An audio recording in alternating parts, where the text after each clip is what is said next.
Desde o dia em que eu te reencontrei, me lembrei daquele lindo lugar que na minha infância era especial para mim. Hã? Ah, não tem nada a ver com Dragon Ball? Eu pensei que era o tema, tipo a canção dos Shenlongs, não? Ah, então tá.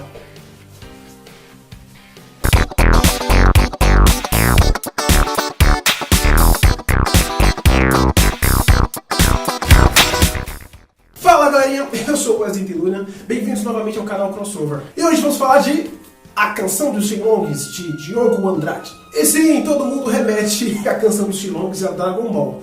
Porém, não tem nada a ver com Dragon Ball. As pessoas lembram do dragão Shenlong, né? Por ser o nome do dragão do anime. Porém, Shenlong é uma palavra chinesa que Shen quer dizer espírito e Long quer dizer dragão. Não deixa de ser uma referência, uma espécie de homenagem ao anime, né? Isso é declarado pelo autor. Porém, é uma homenagem, mas não tem ligação direta com Dragon Ball. Os únicos personagens que eu percebi, inclusive, que tem uma menção assim com uma palavra parecida é Shenlong, né? Que é uma espécie de tratamento, né? É uma espécie de posto para os monges da história. É uma espécie de nomenclatura dada às pessoas que seguem uma filosofia de vida específica, tipo o ninja, o samurai, no caso os Shenlongs, embora sejam monges também, eles têm essa silhueta de Shenlongs, né? Que no livro vai mostrar um pouco dessa cultura, desse dia a dia deles, e isso que eles fazem é o que torna eles o que são, os Shenlongs. Existem 4 templos antigos que são bem distantes da civilização, cada um deles tem a sua cultura, o seu modo de ser. E aqui, nesse livro, a gente vai tratar do templo Shanjin. E os monges vivem nesse lugar. Muitos deles passam toda a vida ali, e eles crescem e vivem ali, isolados de todo mundo em volta. Esse mosteiro Shanjin, conhecido também como Templo da Montanha, onde vai ser o cenário da história. E o livro vai mostrar bastante do dia a dia dos personagens, focado mais no Mu. E o livro vai focar bastante nesse templo, de um modo geral, nos treinamentos dos personagens, e de alguma forma mostrando como que isso culmina na proteção do tomo e das formas, né? Que teoricamente é a função principal para o qual eles são treinados. O livro vai mostrar bastante dos monges, como eles vivem, o que eles comem, como eles vivem, como eles dormem, que poder eles escondem. Hoje no Globo Repórter. Tudo acontece em volta dos personagens Mu e Hulk. Não é o Hulk, o personagem da Marvel. What the hell? Nem tampouco o Luciano Huck. São irmãos órfãos que foram encontrados na rua por um monge principal. E ele acolheu esses dois. Acabaram também se tornando grandes monges. Tudo vai bem até que Hulk, um dos irmãos, ele transgride uma das leis importantes do monastério. E o que acontece? A cagada que ele comete é tão grande que acaba condenando ele ao exílio completo. E parte do exílio chega a ser torturante, porque ele acaba tendo que ficar de joelhos no meio do templo, lá onde eles acabam treinando, né? E todo mundo assiste aquilo, como se fosse uma espécie de Tiradentes, um modelo para todo mundo assistir e não repetir. E quando eu falo torturante, o ritual é muito torturante, porque eles têm umas tatuagens que meio que definem eles, uma espécie de patrono, como se fosse a criatura escolhida do Harry Potter. Então eles têm uma criatura tatuada nas costas e aquilo é cortado, é raspado. Imagina uma gilete passando na sua pele até você cortar a tatuagem por inteiro. Então isso acontece no monastério. E o irmão do Hulk, no caso o Mu, ele assiste a tudo isso e é pesado. É melancólico, é sofrível demais. Você percebe toda a tensão aqui transcrita no livro. Dia vai, dia vem e tá todo mundo triste com a saída do Hulk, né? E toda essa tristeza entre os monges que são aprendizes ali se arrasta por muito tempo. É até um pouco doloroso de acompanhar. Claro que isso não se estende por muito tempo, né? O livro é curto. E essa parte passa bastante rápido, em poucas páginas, coisa de 4 páginas, toda essa tensão é transmitida. E nesse meio período, um mês se passa, até que de repente um grande mal está para sobrevir sobre o templo. Como esse mal foi imediatamente em seguida, depois do exílio do Hulk, eu já meio que fiz a associação. Então, para mim, ficou um pouco evidente. A ameaça tem um nome e não é o nome que eu esperava. Assim, eu percebi um pouquinho de obviedade na ideia. Sabe quando você percebe algo como, eu acho que nesse pacote aí tem figurinha repetida, hein? Então pra mim não foi nenhuma surpresa. Dependendo de como fosse contado, talvez até pudesse ser, mas eu já percebi logo de cara. Então os monges meio que se preparam, né? Criam uma tensão. O grande mal que está para vir é o Império Hussain. E quando o templo é sitiado, no caso isso acontece à noite, é um ataque surpresa, o personagem Mu e os dois amigos estão do lado de fora do monastério, né? Então tá todo mundo errado ali. Só que por estarem errados, eles percebem o ataque. Então eles correm para avisar os demais monges lá no templo, né? Que iriam ser atacados enquanto dormiam, talvez morressem e nem percebessem. A parte mais legal da história acontece, todo o começo do livro é uma introdução ao universo, né? O dia a dia dos monges. E no caso a transgressão do Hulk. E o segundo conflito é no caso o ataque do Império ao mosteiro. E é interessante como tudo acontece. Mas como vocês puderam perceber, a história é isso. Ela parece simples, mas apresenta bastante coisa. Então quando a guerra começa, os monges precisam proteger o templo e precisam proteger também o tomo. Aí o pau come solto e é bem legal essa batalha. Só que uma coisa que me deixou bastante frustrado durante a batalha, como foi o máximo ali dos personagens, eles deveriam pelo menos mostrar esse máximo ali, porque querendo ou não a casa deles estava sendo atacada e eles precisavam se defender. Isso aqui, Shenlong, claro que não tem nada a ver com Dragon Ball, mas... E aqui também, ó, mostra poder. Então eu fiquei bastante frustrado, porque durante a batalha nada disso aparece. Então me lembrou muito o Gandalf, né, que é um mago que parece super poderoso, mas durante as batalhas não demonstra tanto poder, não lança magia, sabe? Eu esperava isso.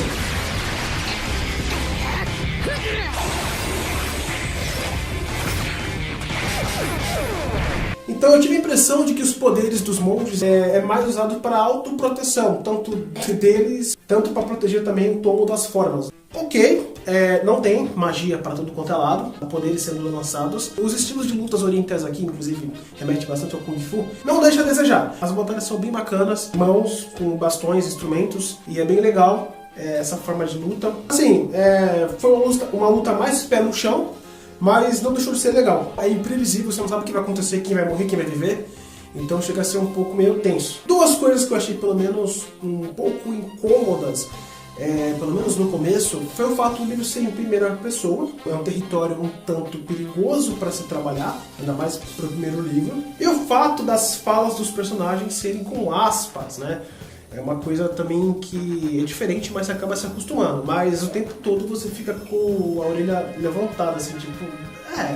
Uma coisa que é mostrada aqui é que os amigos dos personagens são muito importantes, mas eles são poucos explorados, né? Então, inclusive, em algumas partes importantes, eles demonstram a real importância. Só que você não se importa muito com eles, né? Quem acaba se importando é o protagonista. É mais um personagem usado como recurso narrativo, vai fazer o personagem avançar, mas você não se importa com eles. Os monges são muito parecidos, né? Então, cabeça raspada, né?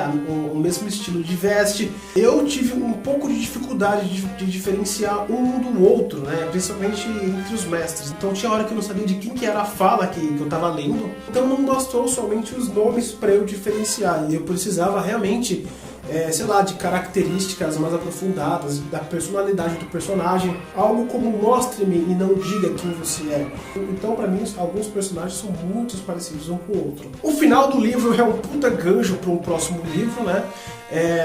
De explodir a cabeça, assim, porque ele foge completamente do que foi apresentado. É ruim? Não, é muito bom o final. Inclusive você não consegue ter noção do que vai acontecer. Tanto o que está acontecendo pela ambientação, tanto pelo o que o personagem, né, pela ótica do personagem que está vendo ali naquele momento. Então ele vê uma coisa assim surreal. Surreal para qualquer lugar. Então é um salto assim do pé no chão ali no monastério ali oriental, ali aquela coisa mais tranquila, indo direto assim para algo assim bem fantasia. Eu achei bem legal. Então você fica meio que já, cadê? O que vai acontecer agora, né? O nome do livro, A Canção dos Shenlongs, foi uma coisa que na minha percepção passou muito rápido no livro. Então foi um momento ali antes da batalha final. Ela é citada, acontece algo em volta dela, mas não foi algo aprofundado, né? Então não pareceu tão importante. Por ser o nome do livro, eu imaginei que tivesse uma filosofia maior, uma espécie de idolatria em cima disso, né, vamos dizer assim. É como se fosse cantar o hino nacional antes da partida de futebol, mas depois não importa o hino, vamos apenas ver os lances do jogo, né?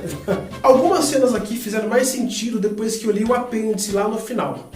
Só que tem um porém. Eu poderia chamar essas coisas de não compreendidas de lacunas em aberto.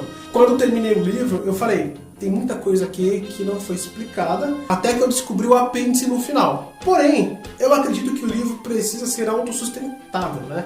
Então, sem recursos externos para que eu possa entender. Até porque, se eu estou comprando esse livro, né, eu acredito que ele vai ser suficiente. Não que eu preciso acompanhar uma série para poder entender o que está acontecendo aqui. Não faria sentido nenhum. Então, ele tem que ser autossuficiente. O apêndice tampa muitas das lacunas. Porém, seria mais interessante se toda essa parte que está explicada no final fosse apresentada durante a história. Eu descobri que o livro é um prequel, depois que fiz uma breve pesquisa, vai contar basicamente as origens. Só que eu descobri isso porque eu fui pesquisar. Se eu não fosse pesquisar, eu ia ficar meio que vendido, sabe? Eu ia ficar meio que à mercê de entender as coisas por minha própria conta. Existem alguns ruídos de português no livro que te puxam, assim, te chamam a atenção, te tiram um pouquinho da história por um momento. É como se fosse a estática aparecendo durante um filme, sabe? Te chama a atenção, te puxa da história por um breve momento. Não é algo absurdo, meu Deus do céu. Não é desse jeito. Não arruinou a experiência com o livro, mas deu uma chamadinha de atenção, assim, sabe? O livro é curto, tem cerca de 150 páginas, dá pra você ler ele em algumas horas, dependendo do seu ritmo, 1 hora, dependendo do seu ritmo, 2 dias. É curto, a premissa é simples, mesmo sendo simples, tem bastante coisa para apresentar. É um livro que vai falar muito da cultura oriental, mais voltada para um núcleo específico, né, que é o mosteiro dos monges. Essa filosofia é mostrada com maestria, a filosofia aqui mostrada é convincente, então você realmente se sente dentro de um universo oriental. Se as rebarbas do livro forem aparadas, o livro se agiganta. E, no caso, abrindo caminho, um tapete vermelho para algo maior que está vindo, né? Como aqui é apenas uma introdução. O universo apresentado é incrível, é bem legal, é imersivo. Você se sente fazendo parte daqueles rituais, de todo aquele clima oriental no meio do templo. A escrita do jogo ela é fácil de compreensão, ela é simples, ela é fluida, não tem floreios, tem um grande potencial. Minha nota para esse livro é 5. Se você gostou do vídeo, curta, compartilhe e se inscreva no canal. Compartilhar ajuda bastante, mas curtir também ajuda muito mais, porque o YouTube vai entender que ele deve te recomendar esse livro. Esse livro não, né?